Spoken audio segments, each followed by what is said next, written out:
In the second half of the 1800s, many Greeks chose to leave their homeland. Most left due to poverty as a result of a series of bad farm crops, the underdevelopment of certain territories, and heavy taxation under the Turkish occupation. With no financial guarantees, moving to the New World was a risk, to say the least. When Greeks first started to immigrate to Canada, the migration was sporadic.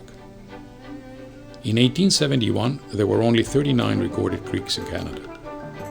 By 1900, this number increased to 200 Greek residents, most of which were known to be sailors from the Greek islands traveling to the US or through to Canada. For most new arrivals, the common work was selling flowers, cigars, sweets, and peanuts on the street. Before long, however, drive and ambition led many Greeks to start their own businesses. Two of these entrepreneurs were a pair of brothers from Sparta, Grigorios and Dimitrios Kanellakos. Peter and Jimmy Pearsons, as they were otherwise known, ran a business on Bank Street for a number of years, and prior to 1900 were understood to be the only two Greek people living in Ottawa. Soon after, many other Greeks, both individuals and families, began making their way to the area, both in and around Ottawa. By 1910, on record, there were 20 Greek people living in Ottawa. By 1930, this rose to around 30 persons. It was in 1910 when the first attempts were made to organize a Pan-Hellenic Union. The Boston-based Pan-Hellenic Union was known to be a means in which the Greeks and Greek Orthodox Church could act together to respond to problems and needs brought forward by the Greek communities spread across North America. This was indeed without the presence of a Greek church authority in the new land. Under the presidency of Steve Ladas and George Apostolopoulos as secretary, the Hellenes of Ottawa became the Ottawa chapter of the Pan-Hellenic Union. Soon after, however, the group was forced to fold due to a lack of membership caused by the Balkan War of 1912. The Balkan War of 1912 brought many Greeks, including some from Canada, to the front lines of Greece to defend their native land. 17 years went by before there was a serious attempt made to bring back the Hellenes of Ottawa. It took two major occurrences in the 1920s to reignite the Hellenic community in Ottawa as an organized body. First, a priest by the name of Daniil Gavrilis volunteered to become an interim priest for the Greek Orthodox Church, and second, the Hellenic Community of Ottawa was finally founded by the fathers of the community in 1929, with Peter Carson elected president.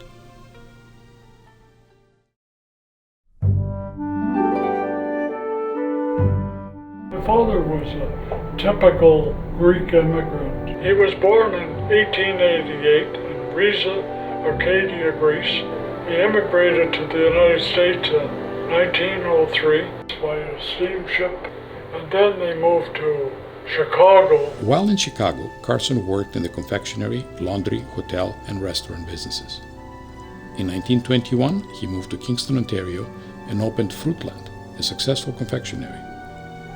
While taking a visit to Ottawa, he noticed there wasn't a confectionery business like he had in mind. He eventually moved to Ottawa and opened a confectionery on Reeder Street. My father brought up the first fryers for frying chicken from Chicago. He brought soda fountains that nobody had seen before. Then he hired Greeks to be managers. He helped immigrants from Greece to come over. In the late 1900s to the 1920s, there were not many Greeks in Ottawa. They were also very spread out. He was familiar with the Hellenic societies in Montreal, Toronto, Quebec, and even in Chicago. To bring the community together and have a Hellenic society would mean opportunity. In 1929, Peter Carson became the first president. He gave money to ensure its success from infancy. He pretty well touched on all the bases you need to be a leader. And people recognize that. They say, we want you. It was an easy pick, I think. The 30s. It was the 30s in Canada, coming from relatively good prosperity, would experience one of its greatest downturns yet. A Great Depression that swept across the nation, bringing poverty to most doorstep. This difficult time left many to just scrape by. Though they were still trying to make it in this new land, the Greeks had grown in strength, ambition, and drive, which is what had brought them across the waters to the shores of North America, and now would apply this to staying afloat when many were struggling. Using hard work and strong financial management, the Greeks would prove that their hard work would prevail, and the depression could not stop them from their ongoing climb towards success. Though times were tough, the growth of the community was seen. The growth did not come out of immigration, though. It was mainly due to the birth of children and the expansion of families. In 1936, Ottawa received its first official Greek Orthodox priest. Reverend Theodoros Kartsiaris from Halifax, Nova Scotia, held his service at the St. Elijah Antiochian Orthodox Church located on Lion Street, a building rented and shared with the Lebanese community. The arrival of Reverend Kartsiaris coincided with the creation of the Philoptochos Society. This society was started by the woman of the community, with Mrs. Carson, the president's wife, being the society's first president. Despite minor stumbles over the years, the Philoptochos Society exists today as a dynamic, active organization within the community used to aid the sick, distressed, aged, orphaned, and destitute. The next challenge for the Greeks came in 1938. After what seemed to be a stable foundation for the community with a priest and new thriving organization, the community faced their next challenge when Reverend Theodoros Kartsiaris was to be transferred to Connecticut. Strong fears spread throughout the community that there would be no priest to teach their religious identity, language, and culture that would keep the new generation from losing their identity and heritage over time. With all the work to keep their identity intact, they always seemed to be in jeopardy. Prayers were answered again. In 1939, Vasilios Demeroutis, a strong, motivated, and dynamic priest, was appointed to serve. Demeroutis had recently graduated from the Teachers' Academy of Athens. He worked diligently to make up for lost time and teach everything the new generation needed to know to uphold their Greek Orthodox identity. The 40s. To promote unity and strength within the community, Father Demeroutis made grounds to the greater Greek community of Kingston, Belleville, North Bay, Pembroke, and Sudbury, keeping in contact with each elected representative in each community. Masses at St. Elijah were held with the Lebanese, and the church became referred to as the Syrian Church. On an average Sunday, both Greek and Lebanese priests officiated, with the Lebanese chanters singing one week and the Greek chanters the next. The Greek community felt they were coming close to what they hoped to have as a community. However, as World War II raged on, Canada and Greece found themselves confronted with two powerful foes, Germany and Italy. Many Greeks joined the military and air force, while the ill-equipped army of Greece fought valiantly against their enemies at the time. Nikki Reklitis, now a member of the community, would be one of the children to suffer the hardships of World War II. Every year. Do you feel home here, eh? Yeah. It's true. I worked hard all my life. That's what I remember from 12 years old. During the war, this would he bring us here. You know, during the war, we don't have no bread, we don't have no food. People starving.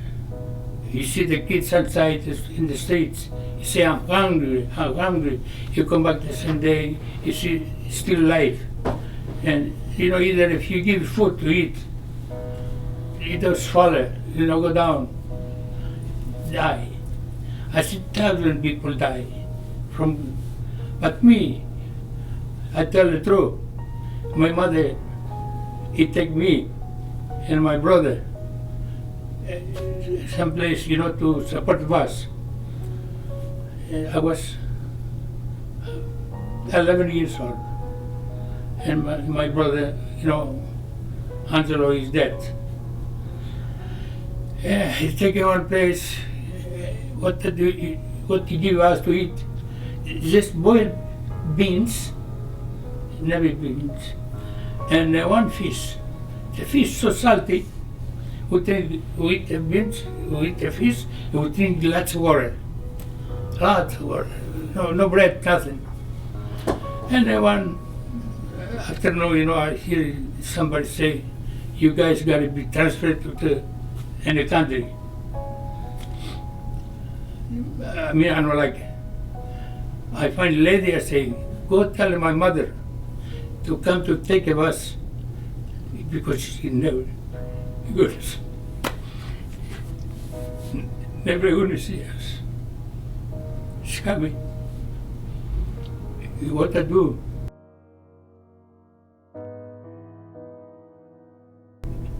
I say now I have to work, and I take a vaccine to make a suicide. I go to the Germans and Italians, clean the shoes, and I get the blood. I have a lot of things to say, but sorry.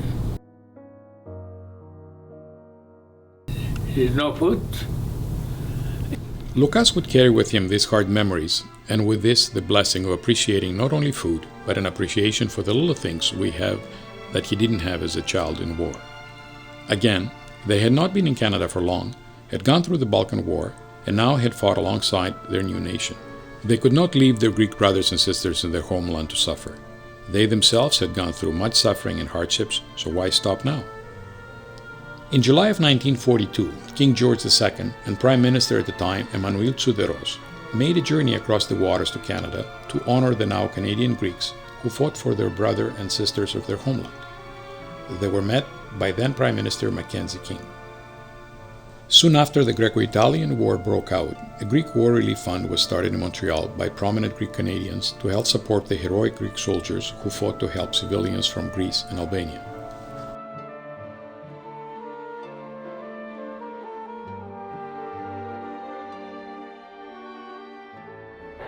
My father led the war relief effort. The Nazi regime was starving the people of Greece. Well, from what we can tell, it started off fairly small and humbly. My grandfather was the chairman, and John Boris was the treasurer, where they organized some of the local businesses, mainly Greek-owned businesses that banded together to advertise.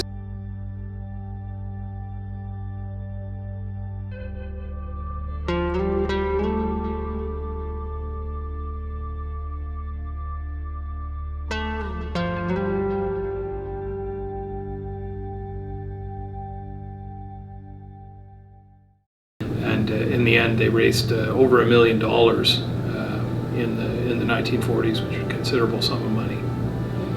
A tradition came to place during the coming 50s where the community would make a yearbook for the 25th of March to celebrate Greek Independence Day. This yearbook would act as yet another move to unite the community. In 1943, the community took a major step in incorporating. This incorporation was important because it gave the right to processes which could lead to ownership of land and building of property. This would allow them to further their goals in maintaining their religious and cultural identity, with businesses and charity as a means to this goal. Until 1947, the church was happily shared with the Lebanese community. When the Greek community finally decided to find a place of their own, a recently closed Catholic Apostolic Church on Albert and Lyon seemed like a good fit. On the 1st of May that year, Acting President George Stamos, Community Treasurer James Carey, went on to sign a 25-year lease at a monthly rate of $20 for the use of the church. The 50s. The strength and stability of the community built during the 40s left a sense of enduring success.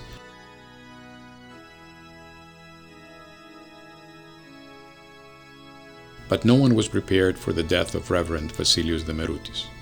He was a vital source of strength towards establishing a sound faith foundation. The community and leaders were left to continue his much-needed work without him. It became a struggle to put their attention towards the newly leased church and to the much-needed spiritual needs of the community. And so, an immediate request was sent to the Archdiocese to find a new priest. It was not long after, to the fortune of the community, that Father Ramphos, a recent graduate of the Boston Seminary, was appointed to be the new spiritual leader and priest of the Ottawa community. With the newly appointed Father Ramphos in tow, attention was brought back to how to renovate the church from an apostolic church to an Orthodox church.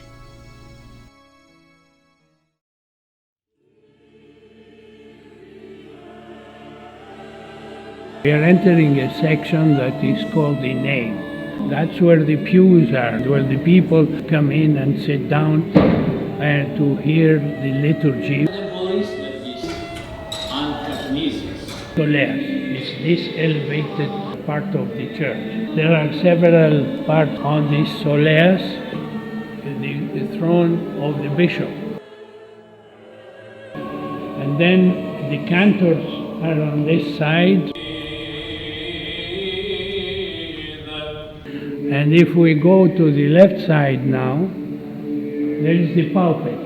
It symbolizes the stone that sealed Jesus' tomb. The good news have been written to us by the 4 evangelists, and they are depicted on the side of this pulpit here. Now, in addition to the other parts, we have here the baptismal font, and it represents the waters of the Jordan River.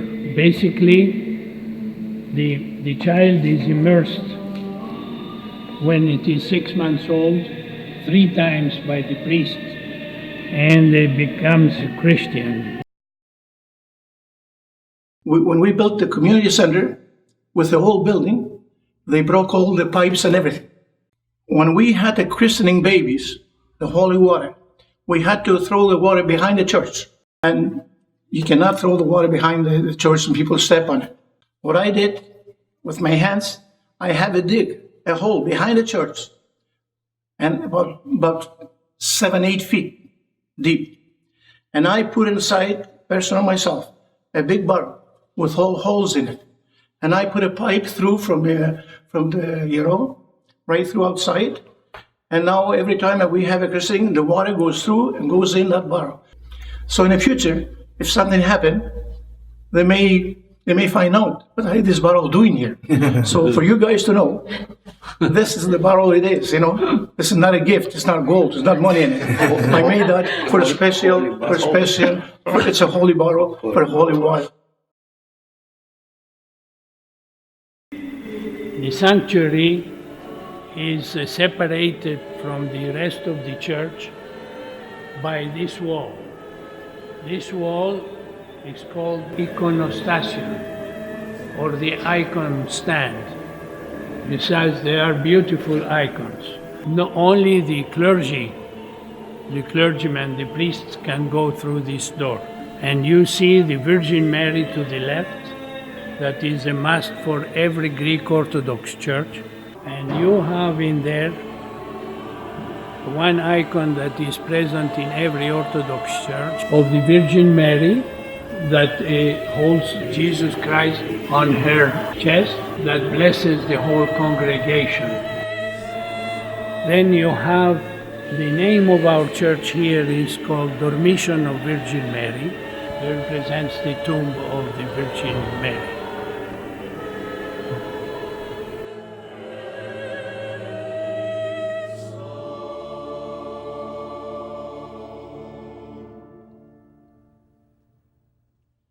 It took plenty of hard work and generosity through the donations of local Greeks, and the goal to switch over became possible and completed. The Catholic Apostolic Church was now the Greek Orthodox Church. As the Greek community in Ottawa grew, it was time for serious considerations and a purchase of the church they had been renting for the last 7 years. Thus, on the 22nd of January 1954, a negotiating team consisting of George Andrews, chairman, Steve Ladas, and Peter Charas went to Toronto and bought the church for a total of $6,000. Following this, renovations intensified. Father Ramphos submitted a plan to build an iconostasio frame with interior icons made by Panopoulos from Thessaloniki. Peter Giorgilis, the young old man of the community, had the privilege to name the church Kimesis tis Theotokou. The basement of the church was a meeting for the Greeks of all ages where they could socialize and find their identity within the community. It was there that the community's first meeting of the Greek Orthodox Youth of America, or Goya, took place. Goya was formed to help the youth of Greek descent to socialize with other Greek youth and identify in their heritage with a new generation. And here is a look of modern-day Goya. Goya stands for the Greek Orthodox Youth Association. It's a way for youth ages 12 to 18 to bond and come together and participate in activities around our community. The great thing about Goya is that we all have one common interest, which is our faith, and it bonds us and makes our friendships tighter. Growing up, I was seeing kind of events that they were having. I saw how it was a way for the Greek youth to come together under like a common culture, common interest. The thought of having Goya is, of course, to prepare our youth, our children, for the future. It brings out the life skills that you're going to need in life. You're growing as a group, you're learning what teamwork is. You learn about leadership, you learn about managing money. Like if you want to go to New York, well, and you only have $1,000 in your bank, how are you going to do that? You have to fundraise. You're learning about being a philanthropic individual in the sense where you're giving back to the communities as well. We donate to the Canned Food Drive, the Canadian Cancer Society, and many others. It's cool to know that I can give back to the community as a whole. One day they're going to take over to lead this community into the future. There's a bunch of Goyas around Canada. Toronto, Kitchener, Halifax, Vancouver, London, Winnipeg, Edmonton, Regina. Victoria, right? Yeah. That we have a lot. And not even just Canada, States too. Which is awesome because we know that we have other youth that have the same interests as us and we can go visit them. It's a great feeling to know that you have that bond with so many different youths all over. We had a trip a few months ago to New York City. And went to go see the Statue of Liberty. We had like a dance and like people from New Jersey came and like the Goyas like bonded. It was like a once in a lifetime experience. My best memory of this year was when we went skating with Kitchener Goya, and it was really fun for me because I don't really go on the canal that often. The Kitchener Goya was like actually helping me like learn how to skate. Joining Goya when I was 12 to 13 years old I think was one of the best decisions I could have made. There's just something you can't really explain. The bond just comes naturally. The way, we eat, our grandparents, the way we come to church, fasting, the peanut butter and jelly sandwiches, like just the nitty-gritty things. I love going to every Goya event. Yeah, Goya is pretty special to me. Goya is exciting, it's fun.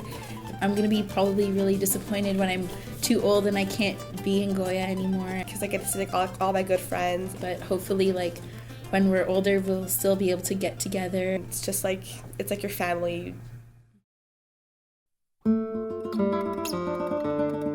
As the 50s wore on, there was an increasing stream of new immigrants, and Ottawa became one of the most popular settling points in Canada, right behind Montreal and Toronto. The congregation began to grow rapidly, and the newly expanded church could barely hold its new parishioners.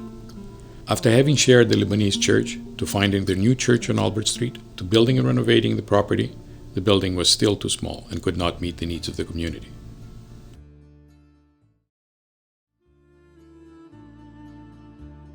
The 60s.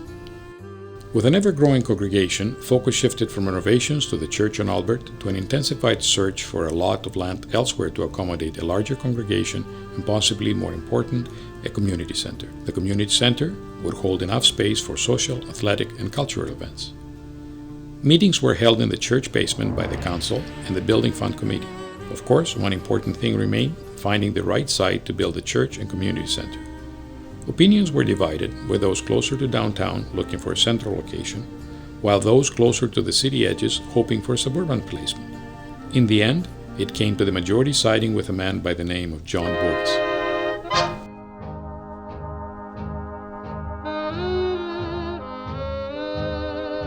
When they started looking, they narrowed it down to this location and the location where the Unitarian Church is now. This location was more central to the Greek population. Sort of the hub. And so when they came upon this property, Tasso Varaklis and Dad decided right there and then, Tasso being the president, we better put money down, otherwise it's going to be grabbed up.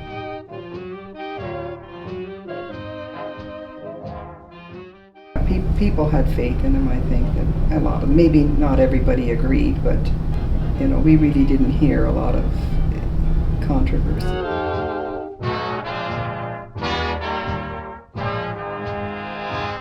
The church was on Prince of Wales Drive, where it remains today. In 1964, $19,000 was paid for the lot. Within the following year, 2 more lots of land were purchased at $19,000 each. With the 3 lots in the name of the community, the Building Fund Committee was given the immediate mandate: get building. Tasso Varaklis, the engineer, drew up a plan for the community hall. The plan was to include a kitchen, a stage, an office, and an apartment where the caretaker could live. The Building Fund Committee also indicated that once the church on Albert was sold, the hall would have to double temporarily as the church. On February 13, 1966, at a cost estimated around $100,000, the community began work to get the money to go forward with the construction. Throughout 1966, many fundraisers were held. Once the money was raised, the fundraising committee and the Building Fund Committee gave Tasso Varaklis, the engineer, the authorization to commence the building of the community center. Only 2 years later, the construction was completed. The community brought over the chalice, the psalter, several icons, and other ritual objects for the blessing of the building, which was held on Palm Sunday that year. As the decade progressed, the Greek community continued to flourish in Canada. Businesses were profiting, families were expanding, new friendships were cemented in the community, and new friendships started outside the community. The contributions of the Greeks in Canada were being recognized.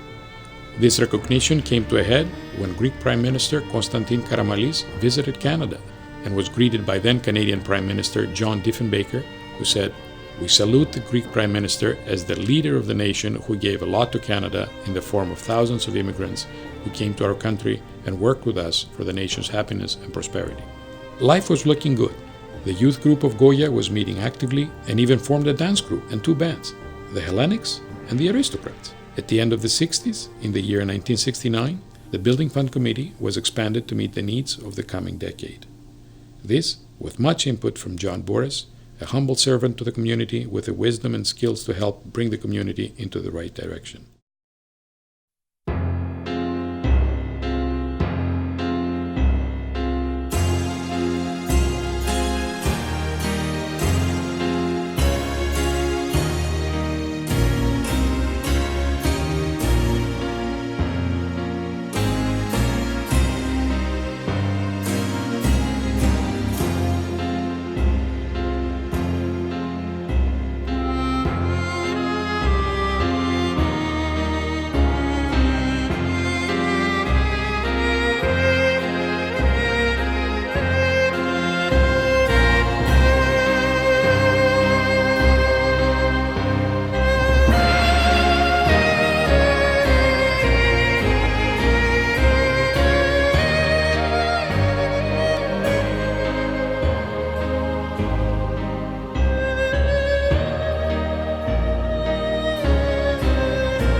The 70s.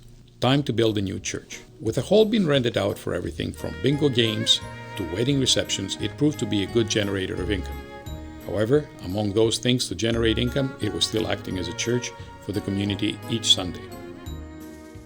I'd like to remind everybody that at that time, the hall of the community served as church and as a bingo hall. So we had to move everything around before Sunday so that they can have a church. The community, especially Father Ramphos, felt that it was not an adequate place to hold their masses. Already all functions outside the Sunday Mass were held in a small house, that is where the church now sits, to avoid taking time away from the hall.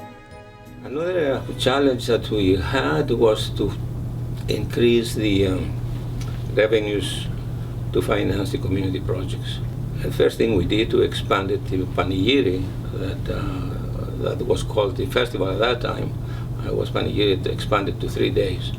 They were talking about different, at that time it was different. Now they didn't have all these organizations that we have now. It was the beginning of the community.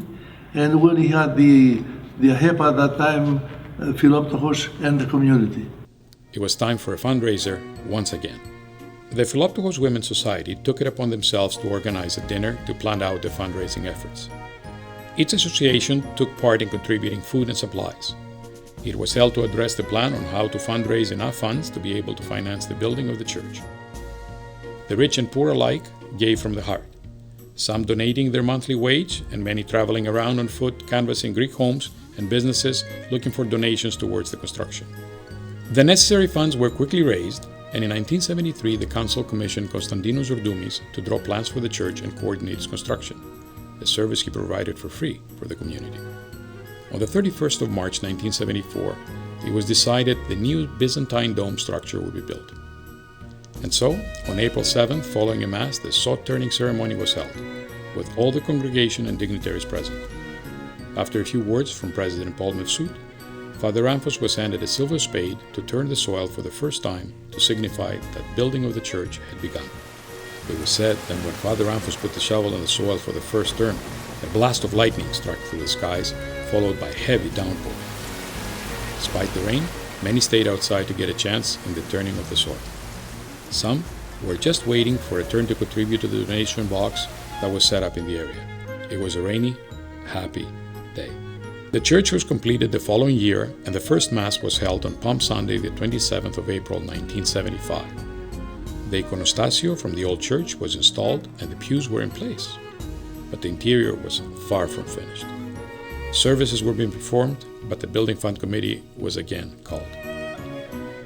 To further celebrate Greek culture, values and traditions, the panegyric celebration was brought to Ottawa on August 15, 1975. This was the day of Kimesis tis Theotokou, patron of the church. Many new associations were being formed as people began to connect with their fellow Greeks and cities of origin, and many types of ways to reach the community were coming into formation. An example of that would be the church bulletin. Using a typewriter, a stencil machine, and later a photocopier, the priest issues bulletins of religious and social content. There was also a newspaper released in 1971. It was called The Community Voice, Ottawa. It was to be the first Greek newspaper published in Ottawa. In the newspaper, topics like community news, news from Greece and Canada, editorials, and local Greek adverts were covered. Although the newspaper ran till 1978, there were some issues with the cost to print versus copies sold to the newspaper. In the newspaper, topics like community news, news from Greece and Canada, editorials, and local Greek adverts were covered. Although the newspaper ran till 1978, there were some issues with the cost of print versus copies sold, so the newspaper went out of print till 1985. With the return of the newspaper was the movement of bilingualism, which found its way into the newspaper and how it was produced. In 1977, the Hellenic Voice of Ottawa, TV radio, was the first radio broadcast by Michael Zevgolis and continued by Stavros Zevgolis. The television side was produced by Vula Bakthot at Skyline Cablevision. The program was 1 hour and covered the eastern half of Ottawa and its broadcast. Here was the team in 1984.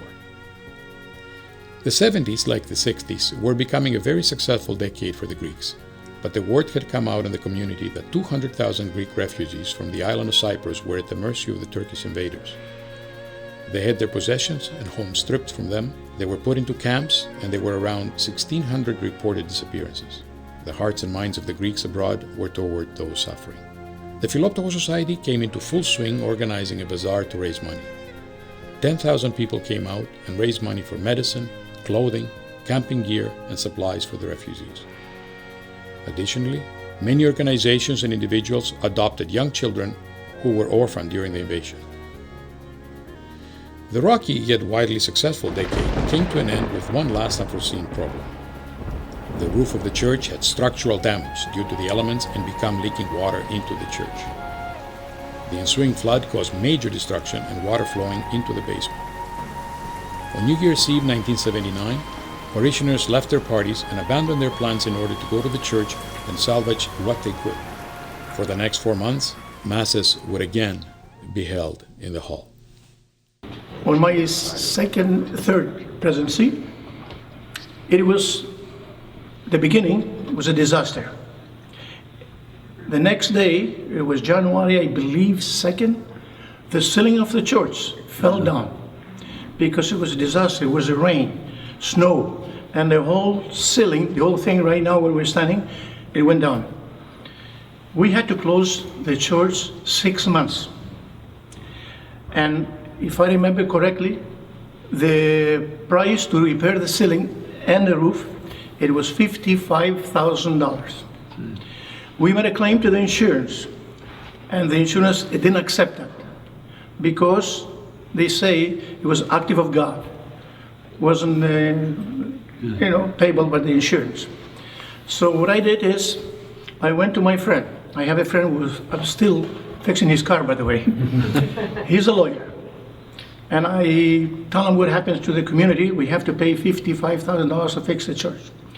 He says to me, Terry, bring me your policy, the insurance policy. I went to him with the insurance policy, and he said to me, I have a chance, 99.9, to win the case. But I had to call General Assembly. You cannot change lawyer or insurance to the community if you don't go through the General Assembly. I called General Assembly, and they all agreed to change the lawyer. I gave him all the papers, and he went right through, and he won the case. We won the case, the community, and the lawyer, because a friend of mine, he didn't charge me 1 penny. It was free of charge for the church, because he's a guy which really believes in God, and because it was church involved, he says, Terry, for you people, no charge. So we get away, and we fix the church. But in the meantime, we were having services in the community that time. And after we fixed the church, everything was very, very, very happy. And a lot of people worked really hard. The late John Orfanos, he was this guy, when we had the disaster, he was here day and night. He was digging out with the pails of the water, going thrown outside. A lot of people, a lot of volunteers worked at those years. You know what I mean? Thank God, God rest them, because some they're not here with us today.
In 1980, traditional Greek culture became a strong focus of the community.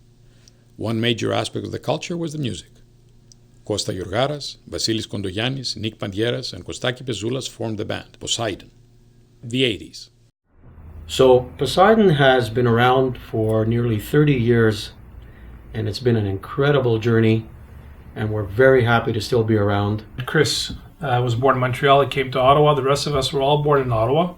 We started off in high school with an idea. We got together. A bunch of buddies figuring out that they had a passion for music. But what was special about this is we all had a passion for the Greek music, carried through from our parents. All of the members were born in Canada. And we were definitely influenced by our parents. Those old 8-track tapes and the old vinyl records. It was unusual for Canadian kids to want to play Greek music, but we felt the passion, and we also saw a need. The people from Greece that had moved here wanted to hear Greek music, and there was no satellites, no video then, and so they longed for it. And we were a novelty being teenagers at the time. And our success started almost immediately. We were booked at shows all over Ottawa, Montreal, Toronto.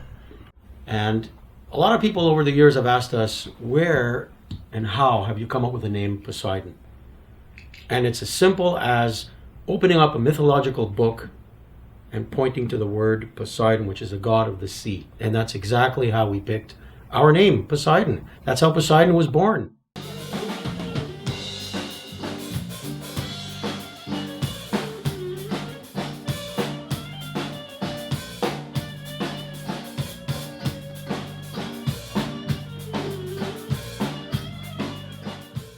But I think the most fun has been to hang out with my friends, and really we still continue because we love the music, and we love to get away, and it's an alter ego. We go from our regular day jobs to this band that is quite well known, and really it's an escape for us.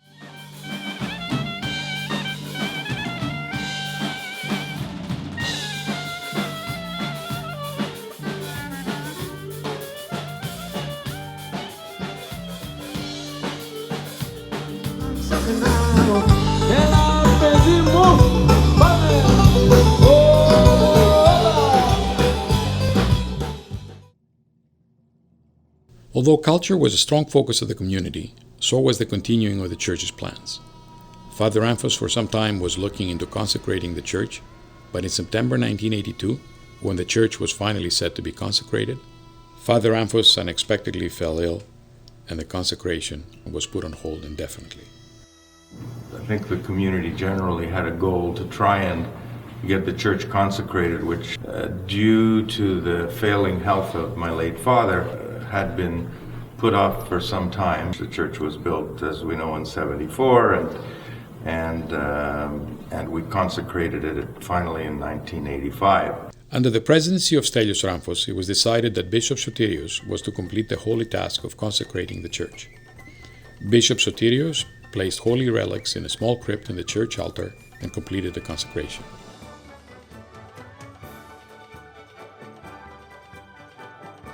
During the interim of finding a new priest, Reverend Antonios Athanasiadis, who was serving as a priest at Saint Markella, Montreal, Quebec, came to serve. Our Father Ramphos, who served the community for many, many years, was approaching the sunset of his life, and he could no longer perform his duties. So we pressed upon the Archbishop to send us a new priest, a young priest, who came to Ottawa within 2 months.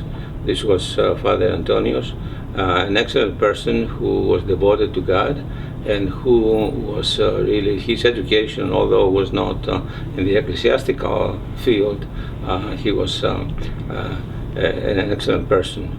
In 1984, Nicholas Alexandris, who had only recently been ordained in March of that year, was brought to serve as a full-time priest for the community. However, there was a need to bring a priest who was married, had a family, so that he can integrate with the community and interact with the community. And this happened later on, and Father Nicholas was appointed to Ottawa. In August 1983, soon after graduating from the school in Athens where he studied theology, he met his wife and married her in the same year in November. The same month, he was ordained a deacon. Early January that next year, he came to Canada, and the following month was ordained as a priest by Bishop Sotiris and was appointed to the Ottawa community. On the 1st of March, he took on his priestly duties at the community's parish. Although young, Father Nicholas had solid religious knowledge and a long background with degrees in music. He took on many projects like creating a church bulletin, bringing new books for the cantors, and establishing a junior Goya which runs today. In 1984, with fewer Greeks immigrating to Canada, the focus of the Building Fund Committee was now on toward the young and old Greeks alike who were here to stay. So obviously this facility could not meet the needs of the community, and we embarked into an effort to create a master plan of what the community will need in 10-15 years ahead. Under the leadership of Leander Trifonas as chairman, plans were drawn out for a new community hall with a lobby, new offices for administration, and a new daycare center. And so, in the fall of 1989, under the leadership of Steve Karaiskos, the expansion plans were put into action.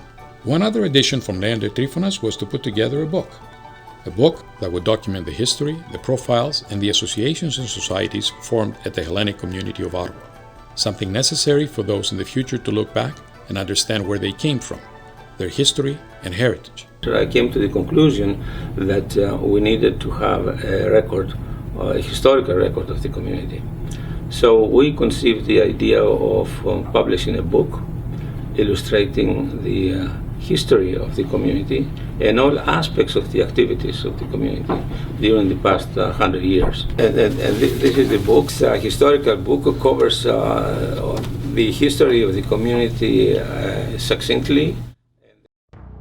The Hellenes of Ottawa was written and edited by Leander Trifonas, Dean Karakasis, and Alice Sofianopoulos. This book, like many interviewed, was a huge player in how this documentary was made.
The 90s began with the opening of the newly expanded community center and banquet hall.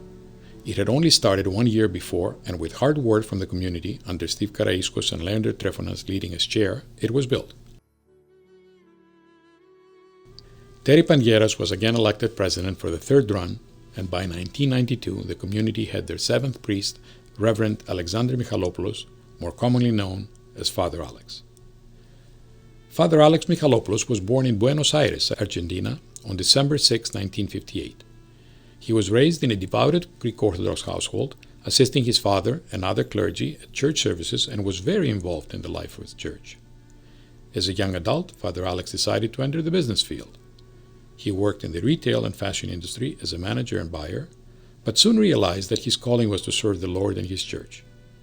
In the early 1980s, Father Alex enrolled at the Hellenic College Holy Cross Orthodox School of Theology in Brookline, Massachusetts. He was ordained by Bishop Timothy of Detroit into the deaconate on September 14, 1987, and into the priesthood on April 3, 1988. He served at Holy Trinity, St. Nicholas Greek Orthodox Church in Cincinnati, Ohio, from 1987 to 1990, and at St. George Greek Orthodox Church in Oklahoma City, Oklahoma, from 1990 to 1992. In May of 1992, Father Alex and his wife and family moved to Ottawa when he was appointed to serve at the Dormition of the Virgin Mary Greek Orthodox Church, or the Hellenic Community of Ottawa's church. He introduced several new youth and adult programs to enhance the spiritual life of the community. He introduced the Hellenic Playgroup, Hope, the Junior Orthodox Youth, Joy, and Bible Study. He has worked closely with all parish councils throughout the 90s and into the new millennium to expand and renovate the church building and the banquet center. He works tirelessly together with the caring and devoted parishioners for the betterment of the Hellenic Community of Ottawa, the Greek Orthodox Church, and for the glory of God. 90s continued. With Jim Shorey elected president in 1992, he placed much focus on the finances of the community by hiring a bookkeeper, and the community's first layperson was hired to help around the church and run youth activities. Elias Makris was the next to take the reins in 94, which was the year that the community took on adding more days to the Greek festival to cover more events for a longer period. With the expanded festival came the financial flexibility to take on the task to expand to the left and right of the church entrance, adding an elevator for access to those who needed it to the church, as well as an office for the priest and secretary with a conference room. This project was not a simple task. It was painstakingly managed and coordinated by Sotiris Giovanopoulos and George Georgaras, and a building committee comprised of former community presidents and association leaders. The design process was such where every member of the community was offered the opportunity to provide their input in the final result.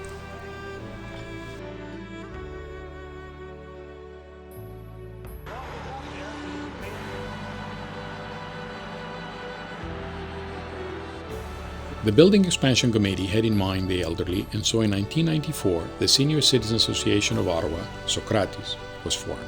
4 years later came one of the most important moments in the community's history, when His All Holiness the Ecumenical Patriarch Bartholomew I visited Canada for the first time ever. He took on the Vespers in the church, the Dormition of the Virgin Mary, followed by a dinner reception in his honor hosted by the community in the banquet hall. Bishop Sotiris, Ambassador to Greece Mr. John Thomoglu, and a great number of clergy from across Canada and the United States, as well as Christian and other religious leaders, political dignitaries from Canada and Greece, and many other lay individuals came to visit this historic event. This brought His Holiness Bartholomew I to Canada, and while here, he assigned Bishop Sotiris as the Metropolitan of Toronto and all of Canada. In 1999, the community celebrated 25 years of the Greek Festival and the opening of the community's first website, with Costa and Angela Kokinos as the web moderators and with John Georgandopoulos of TravelNet as the sponsor. To celebrate moving into the new millennium, the year 2000, a New Year's Eve gala dance was held at the Ottawa Crown Plaza Hotel. Every association and society in the community supported this night, and to great success.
The 2000s. With the starting of a new millennium came the growth of the community in the form of expansion of families as well as families moving to Ottawa and joining the community. During the presidency of Jim Kalogerakos, the Senior Center Estia was created. Sotiris Giovanopoulos managed, sponsored, and fundraised the construction of the center, and with the generous assistance of a number of members of the community, Estia was officially opened on the 20th of December in the year 2000. Steve Ramphus started the new millennia as president and was elected for his second time in term. The following year, the 25th of March 2001, the community held its first Independence Day parade, traveling through the city and ending in City Hall. In that parade, they came to the War Memorial for the laying of the wreath and raising of the Hellenic flag in commemoration of March 25, 1821. This was Greece's independence from the Ottoman rule by Greek revolutionaries at the time. The history of the Greek flag. The Greek flag, in its current form, was adopted in 1822. The colors of the Greek flag are blue and white. Blue represents the sky and the sea, while the white represents the purity of the Greek struggle for independence. The 13 stripes in the flag stand for the 13 syllables in the Greek phrase, live free or die. The cross represents the Greek Orthodox religious faith. In the fall of 2001, like any structure, there was decay, and so the roof was replaced on the community center. Not to slow things down, the community took on renovating and refurbishing the church boardroom and Sunday school classrooms. Longtime caretaker Lionel Duperon would retire this year after 15 years of service. Following his retirement, the house behind the church where he lived was demolished. This house had been the last of the original structures on the Prince of Wales property. In 2002, the younger generation could be seen to be more involved in the community, most noticeably in the Greek festival, which was said to have had a facelift of sorts and was named as one of the best festivals in Canada. At the end of 2002, Steve Ramphus was re-elected president for his third term in order to see through the expansion of the community for future construction of a daycare and seniors home at 869 Maryland Avenue. That same year, the community took on replacing the roof of the church, which was to be the second roof replacement since the community start at Prince of Wales and the building of the church in 1975. With the replacement of the roof came the renovation of the community's banquet hall and offices. Not only was the community seeing more active involvement with the youth, but the facilities were also getting younger with age. In the fall of 2003, the church was closed for construction with Jim Reklitis as chairman to renovate things like a new entrance, installation of new lighting, a sound system, refurbishing of pews, installation of granite on the soleas, and new carpets in the church. During the renovations in the church, the services would again be held in the banquet hall. Although having to go back to the hall for Mass was inconvenient, it meant furthering the community's goals for the future, and so was a necessary inconvenience with a positive look into the future.